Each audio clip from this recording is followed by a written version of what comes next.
Hi guys, good evening, and welcome back once again to the EdWord. I'm your host Eddie, and in tonight's video I will be discussing what I thought of the new horror movie that came out earlier today, Scary Stories to Tell in the Dark.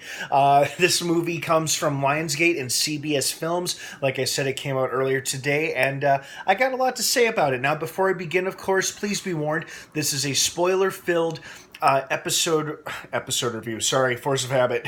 Spoiler-filled film review. If you have not seen this movie and you would like to, do not keep watching or listening, as I will be going into spoilers. So again, spoiler-filled review. I'll be talking about key moments, plots, and some character details and deaths and stuff like that. So you have been warned. That being said, let's jump right into it.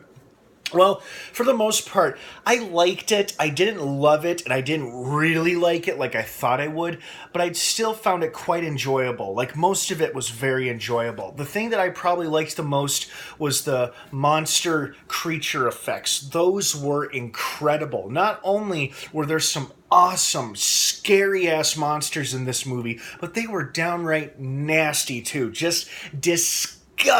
I mean, it was perfect for the story, perfect for the movie, but they were just unbelievably god-awful, nasty creatures, but it made for a very entertaining horror film. So I really liked it. I really enjoyed that aspect of it. There was a few plot holes and inconsistencies here and there, like at the very end when Stella and her dad and then the girl Ruth, who apparently survived the face full of spiders, are driving off like somewhere to try to figure out how to bring their dead friends back, was a little confusing to me. Like, there are a few plot holes like that and a few inconsistencies here and there. Like, how come the cops only looked for that prick football player kid and they didn't look for the other kids who obviously died? Like obviously Stella tried telling them what was going on, but they weren't listening. They were more interested in profiling poor Ramon. But it's like, okay, see, it's just stuff like that, where it was like there were a few plot inconsistencies here and there, but I chose to ignore it, or I try to not let it bother me. I just mostly enjoyed it for like the horror and monster aspects of it, both of which were quite good. I mean, there was some scary scenes and shit in this movie, especially the creature effects. I mean, hats off to the special effects department in this movie, because that was pretty damn incredible. I also loved how our comic relief Chuck also kind of served as the voice of reason, or he's like that one character in the horror movie who actually makes smart decisions. Like, he's the one who suggests burning the book of Sarah Bellows. And they had a few other lines earlier in the film before shit started to get really scary about, just doing stuff that overall, smart, normal people would do in those circumstances, rather than like the stupid decisions that most of these characters make in most of these horror films. And I was a little bummed to see him die or to see him go, but I liked him, and I liked Augie as well, the guy dressed up as a clown. I thought he was pretty funny too.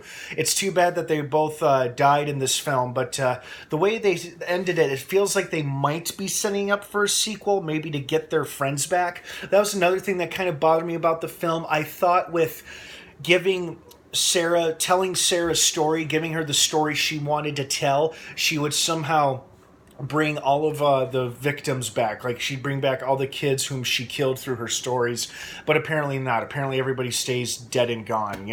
It's not like in Endgame, where like they bring everybody back with the snapping of the Infinity Gauntlet, but spoiler, by the way. But anywho, you know what? I still enjoyed it, though. I thought it was a very entertaining film. It reminded me a lot of one of my favorite, very first horror anthology series when I was a kid, Goosebumps. I loved Goosebumps. This film was very reminiscent of that, because I actually have not read this book or any of the books at all. I was only familiar with the title and the overall premise, but I didn't really know that much about the story. But I still loved, like, it's a horror movie driven by kids, kind of written for kids. And I love how at the very end it turns out our monster Sarah Bellows is a bit more sympathetic and than unexpected, and you kind of feel bad for her for the way her family treated her. And so when our final girl Stella finally writes her story and gives her the story or the ending that she wanted,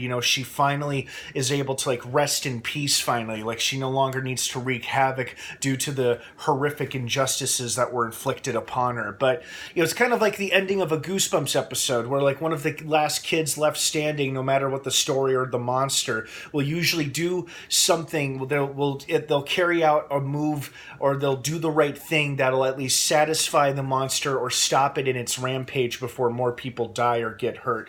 So again, it was very reminiscent of a Goosebumps episode, which I will always hold very close to my heart. But you know what? This movie was entertaining. I think you're going to like it if you're a fan of horror films, if you like Guillermo del Toro, who wrote the screen story. I don't think he wrote the script. I think that was the Hageman brothers. But I know del Toro had a hand in this, and I think you can feel it with his style, especially with the makeup effects as well. But I think you'll enjoy it if you like horror movies, or if you enjoyed this book, Scary Stories to Tell in the Dark, or the book or TV series of Goosebumps as well. Well, guys, what did you think of this movie? Did you like it? Did you hate it?